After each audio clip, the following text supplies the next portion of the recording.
Na mira pacho ho ye. Amiada Roma, Yankopo bisu shiraye. Yeda Erade ase na oba Vice President Dr. Alhaji Mahmoud Bawumia anope ni ho ye. Amiada Roma, on Brazil no ho ye pa. Yeda Erade ase na manfo busa se na die nko na Nkansah Boadu edi na brosan ni fie kakra kasa ebema Vice President Dr. Alhaji Mahmoud Bawumia se onye no mfanya ne campaign officer ne campaign activities ebe koso okumase ene northern sector nyina wo mo enye no ho no mo na adai ohena me da so mi tia watie fo nyina mi tia mi wura atiko koso 24 iti tia mi bi tia no ohena anya boni eni se we ase en enforce the ofu bi apa eni piano and some mobile that's for Alhaji Mahmoud Bawumia, a Vice President of Ghana. SOMPA FM. Obetra said a Jason, how yet a Mampania be the Trima, and I do Danko Kuford. He said,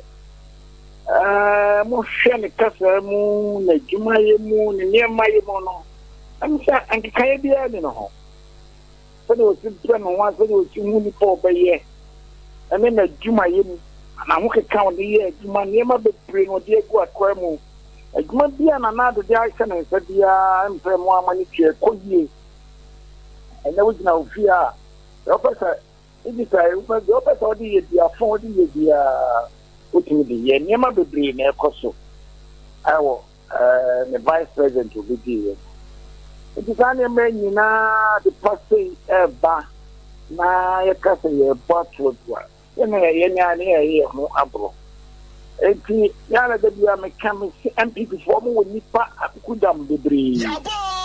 na so akudam ni na e wo de super city o mi na me mo de ma hu e fa papa no no ba hu che ye ne ba ye Ghana mampani a niam bi wo ho a obetumi aye amaya koyanim wo mu se abana e kono kan obi na yina ni abayi ase but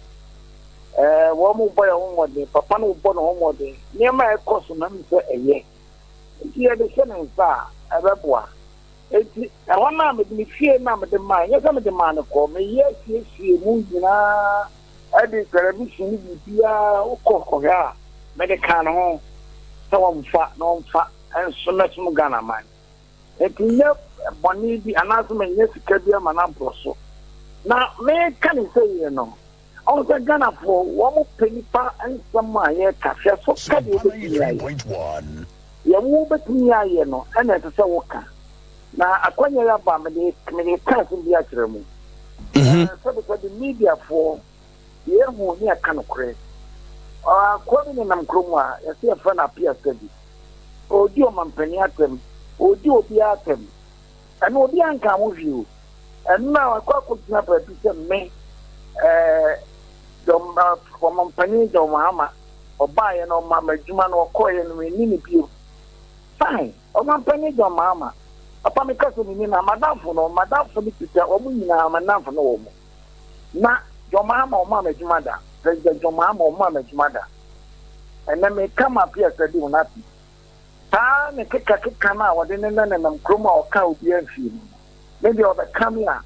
let's say we no so about the man me board am say no and am Nkansah say the bri ono we nye obi amane na me de team fie itina me kroma for the maba be tinya no nti me kasa say me dwena ho ba wa fa na fifa me de fa mo redu so maka che no no fa na fifa on fa ma me so for the bar na ye ni shade me catch amanaki me ni wa ye ba ko pe the boss ye ba ko pe woni santene nana enti o ka akire mu se ensem a Appiah stadium keka se mampani dada John Dramani mama penso o ye contractor o ma contract pi e ma wo ye nenso na o kofie unnim no mine bia umfi no o ka mama nsa nyina te se mampani dada John Dramani mama time no wa ma contract bi ada mata ana me ka tro say o mampani John mama one o ma contract one my contract no one ma and now no me cancel be it o ma majumada ono ma majumada sa wo ye adwuma wo machine sa wo de ye adwuma wo deserve a contract we de mawa wo kwa Federal roads na abekọ urban roads highways na abekọ wo koni share access to na say de ma na yi a ye de ama wo emi me kama na sisu me ko ye adwuma bi awo president ku 4 person omo ba ni en chia me ka ko di so omo ta ko ye madam ni Peter Mahama no to Mahama nia ni nua no ye nya ma ye make kansem me dia me person keka o Appiah said you no o di dimpani votem baba pem me dia de obepem me fa na won che no Martinana dia o kai bia no e so baba kire mu na onfo no ho nche ne se obesiu no court ana o de o here na ma be dia wu a on kan che ne yiro be ma be dia wu on kan che ne yire me se be court o se me ye de se me tell Appiah said you know my friend say so ja kwasi ati mo tikro ma no odie ta opanimu bia na o de wasam kono so anya fe politics me ye ke I mean Nkansah sure your political opponent onya wa enemy o it is a your mama no your madam for fine your mama no ni say me NPP family member and some me be di hine kura what I say me be di hine no me active politics bia me very very I say me kona me koye campaign first ma ka me dim gidi and I mean nya ba bia so Nkansah me NPP ni mapa President Mahama will say me NPP ni na me ni dia go Peter no ni na me say me NPP ni enti asma o kan say me ba ya min fi no ni ai min fi no me ya da min fi no enya dai oh enki kan say do wa yes so wo radio so sa na e tren na ko na aye nsama ehunya ye pempuntio ye pesi ye benya pan ye benya show ye benya school papa ye dia enkonkola na eba chire no wo mo so anya bibi papa da cho mo dia ye bibi na ye gina ho ye party senti NDC ni MPP obi a sorry a na o kan de ope se so obi kura akoye bone police station ye kina MPP for ko ye ko na akota lie because we MPP ni ntino emra ni no ye kira NDC ni a na NDC for akoye homa we NDC ni ntino won tumra asa ade ansam ne ye ko no asi ye ko ye nim asi ye think ye level headed people o mo ye nyire kro no ho enya politics ne di kro ni be chane nsa no ye say ye di achane nsa se kro ni nyina no ho hwe so enya party ba konti enya ni pa ba konti Appiah said obi gina ho na aka we dia ne papa na we di na do say and ma say asem bi o kai na do kra na when you 71 years no what all feeling I mean what kind of nonsense is that Martinana Martinana na someone address the issues no Matthias when I make kasa we me say one say ya I can't think about fast Nana say ebasa na say also o threaten no Nana Hello Nana Ozafo Nana Nkansah Boadu ayeboafo na yene no edi enkomoi ni nyina efa Vice President Dr. Alhaji Mahmoud Bawumia ne to a wode abasantema sei ene eye ensembia eye Appiah Stadium akika de akire eye Nana Nkansah Boadu ayeboafo o social media no so ene ade a agentre ha ewo mayimu na nana ekire se debi nana saba woman so nana wadama na amanfo se baby a wodi kwedie kwa bi so ase wo so threaten Appiah Stadium o mother me threaten no bibi anka papa me threaten kwan be so ade a waye no aso o kai no o evidence di oh even ye kan no o evidence on famra Appiah Nana Tam say, your mama will say, tam say no de ma one famra men ka sa papa na nyamadamfo fine obi anu so nyamadamfo papa no fun nim say me MPP ni mampa me family member from 92 and obi anu men ka say me Nana Boadu me say na me family member sana me petin na chemo and to kasa me threaten na masa enti asamba mama nka me threaten me boa me threaten na na ede say the okai no e ho aso na me ka kire mo no okay na say the okai no e so be kire mu Matias say the okai no be kire mu Matias because what you come wa odi na no here NDC for MPs what is okai o mo kankan o mo moto o mo kankan asa some fools and yes so why yeah any papia any pa what you say empathy me person me gina me penny Matias me person me ba be kika na wasim Matias nana but any kwasa wo yes oh ye na wo kika na wo je him for atam na wo di minister atam and I say a friend say former energy minister kwamra wa yaji MP Kwabna donko Wuntaka wudi na kampasa wudi mpan fo bebre atam uwie wana de abana na do so to obi antime nkanasem masa me mekanasem o ti kan ana do ma hire se do ma hire kanasem o kan woni kromo yen me ye me santen ye sumudo ye boye wura ho bai to obi ana no baba be kasem bia be kiasa gmade ene ye ne bedi o meka we are no obi anya asem ena medical country mo say me santen yes me somo no me boss ba ko pe o ku ma woni santen ene e be somo na e bo no ho ba ya wo se wo mpra o be ba be kan wo asem de ene o be fadi we like you say asantumai ye de na kudi ye man what I say ya kwa de ye man enti ye ngura no ye ma se kakami ama ye himfo no so when you say account na account what Appiah work kika say no say antiana obedi kwachi asem what Appiah wodi ban ya antiana obedi kwachi asem but say what di kwachi asem won fan ko ba bi ode be ko on fa metena ko ma betini o eno ababi America no say obi be ka say be threaten masa be threaten na na ede asema o kan no one year na me di amamo no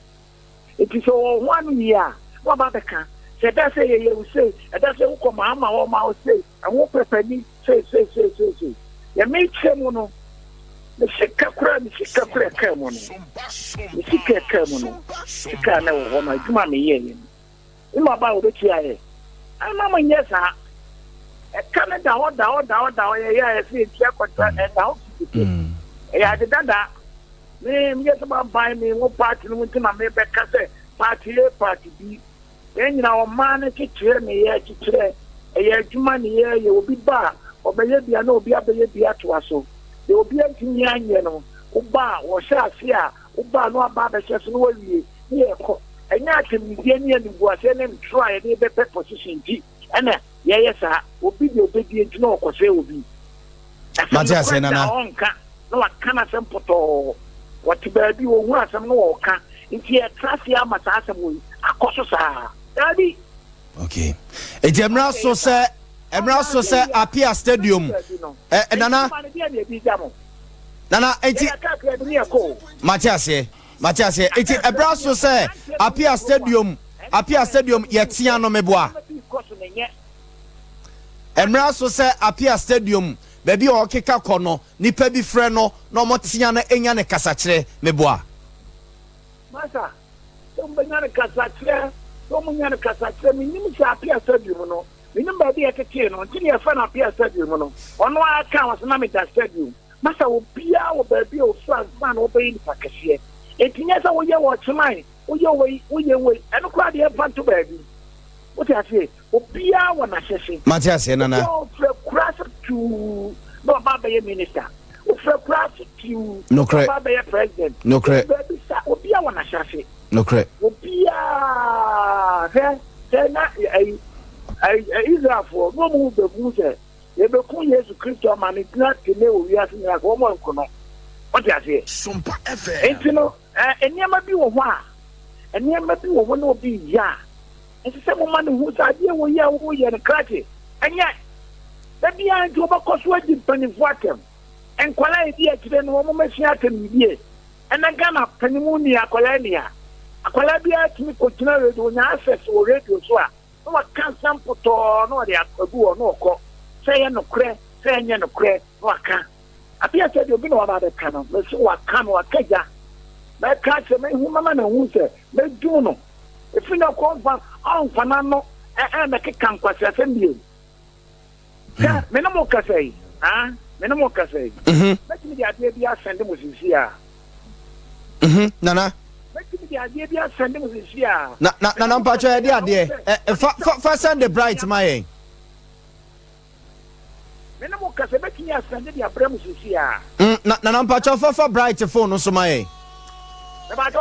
Now me say Fafa producer bright phone so na wadama fama the mama the mama no mum fan tuga your kind no the mama me the mama here Martinana mama na me the tuga no wo the super and the buyer wo mu Martinana oh o ka cancel our public no but fear could no be kind of boko no be pacho asa ese phone be no Martinana Martinana na any our Brazilian advantage man and then no cre any book why there is no justice there's no peace no cre Pia no cre ban sana asubiaba na asubiana and no cre na ma asubie no he ya o kai o chankre ya wonya nkofo me support na ye kan and no na me bo ato me yem but wo kan cre na say the wo kana and no na dia asubie beba where there is no justice, there is no peace. No correct. Peace na ma. Nana, yanko Oba Vice President Dr. Alhaji Mahmoud Bawumia enkomo no so Nyankopon ya adomo a enne so obeto aso china so obeto aso mpacho enne ne chinanka obefefa he wo asantema sei. Enne wa china. Enne so okoko no agogo. Okay. Okay, onani chire konongo ene asante achima gugu ho no. Ai. Okay. Bari obeko bia ya gini tumpa. Ya gini tumpa papa na me kan me si wiase. So nya abotre, aboatati apese ogun na koma obehuru. Oh, yes se obi wa wonya bibi kakra bia. Na ma tumi aye ne de somani pass o kan waka. Papa ya fa buoni a wo prache. Yan fan trade papa na buoni na ho prache ni ntino o kwada ni mo no correct awo bi o wa ko school kakra bi wo beka some of them onye kakra bi o bi asini na ye ne dia papa ma men class bi jemo le ewi asini Nyankopon na ne dia ena wo dia asini pansa obo tumi ma nipa ntinya no wo ho eti wonya sika na de one mi ye adwuma ne wa ko ano no wanya sika for obi wan pro no say onye wadwuma mawa nanya wako ano no no correct nana adwuma na wo ye no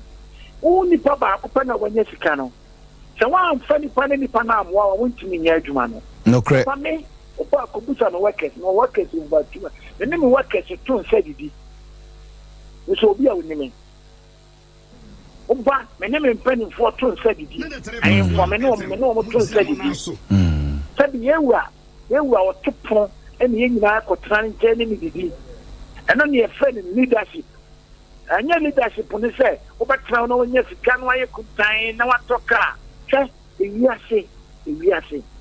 papa o de fa ne se wanya wiase nyina akotoka mo Rolls Royce mo